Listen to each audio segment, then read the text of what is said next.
Hi students, I am Malar. Welcome back to my channel. இன்னைக்கு நம்ம பார்க்க போறது 10th standard maths Chapter-8 exercise 8.1ல problem number 7 பார்க்க போறோம். வாங்க என்ன கொடுத்திருக்காங்கன்னு பார்க்கலாம். Find the standard deviation of the first 21 natural number. நம்மள பார்த்திரலாம். முதல் 21 இயல் எண்களின் திட்ட விலக்கத்தை காண்க. சரியாமா சிக்மா கேட்டிருக்காங்க. இதுக்கு நம்ம ஆன்சர் பார்க்கலாம். அப்ப n = என்ன கொடுத்திருக்காங்கமா 21. அதுவும் என்னது natural number இயல் எண்கள். Natural numbers. கொடுத்திருக்காங்க சிக்மா என்னங்கற கேட்டிருக்காங்கமா ஓகே நமக்கு வந்து எக்ஸாம்பிள் 8.10 அந்த ப்ராப்ளத்துல நம்ம வந்து டிரைவ் பண்ணிருப்போம் ஸ்டாண்டர்ட் டீவியேஷன்ஸ் ஓகேமா என்ன கொடுத்திருப்பாங்கன்னா நம்ம டிரைவ் பண்ணிருப்போம்னா variance of the first n natural number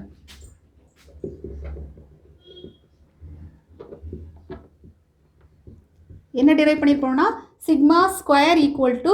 n square minus 1 by 12 சரியாமா இது வந்து என்னன்னா வேரியன்ஸ் நமக்கு ப்ராப்ளத்துல என்ன கேட்டிருக்காங்க ஸ்டாண்டர்ட் டீவியேஷன்ஸ் சோ சிக்மா ஸ்கொயர்ல இருந்து சிக்மா ஈஸியா எழுதலாம் பாருங்க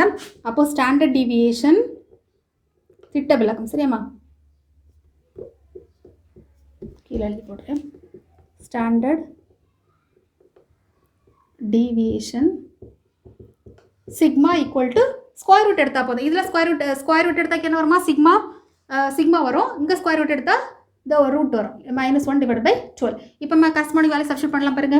sigma equal to root of n ஓட வேல்யூ வந்து 21 so 21 square -1 divided by 12 இல்லையா இப்போ நம்ம வந்து இத சிம்பிளிஃபை பண்ணலாம் 21 ஸ்கொயர்னா என்ன வரும் 20 ஸ்கொயர்னா 400 அப்ப 441 இல்லமா 441 -1 divided by 12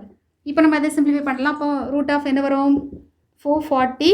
divided by 12 இப்போ நம்ம இத log book யூஸ் பண்ணி கண்டுபிடிக்கலாம் பட் இத நம்ம ஈஸியா வந்து கண்டுபிடிக்கலாம் பாருங்க 440 இல்லையாமா அப்ப 12 எடுத்தாச்சுனா எத்தனை வாட்டி இருக்குது 3 டைம்ஸ்னா 36 இல்லையாமா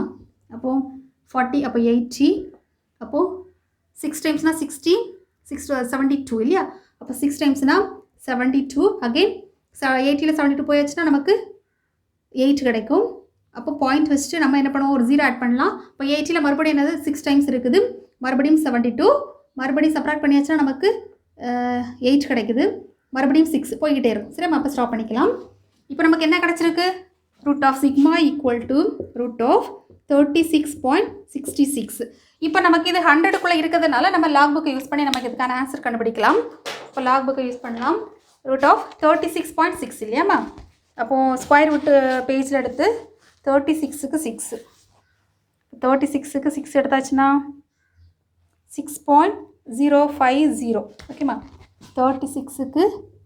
6 அதோட முடியல நெக்ஸ்ட் 6 க்கு எடுக்கணும் சரியாமா அதாவது 6 க்கு எடுக்கும்போது என்ன வரும் மீன் டிஃபரன்ஸ் வரும் 6 க்கு நமக்கு 5 வந்திருக்கு இப்போ நம்ம ஆட் பண்ணலாம் அப்ப என்ன வரும் ஆட் பண்ணும்போது 5506 ஓகேமா அப்ப 6.05 நமக்கு ஆன்சர் கிடைச்சிருக்கு சோ ஆன்சர் எழுதி முடிக்கலாம் அப்ப sigma equal to approximately சரியாமா equal to போட்டு approximately போடலாம் equal to 6.050 அப்ப approximately equal to 6.05 இத நமக்கு டெக்ஸ்ட் புக்ல கொடுத்திருக்காங்க சரியாமா சிம்பிள் ஆன்சர் கண்டுபிடிச்சாச்சு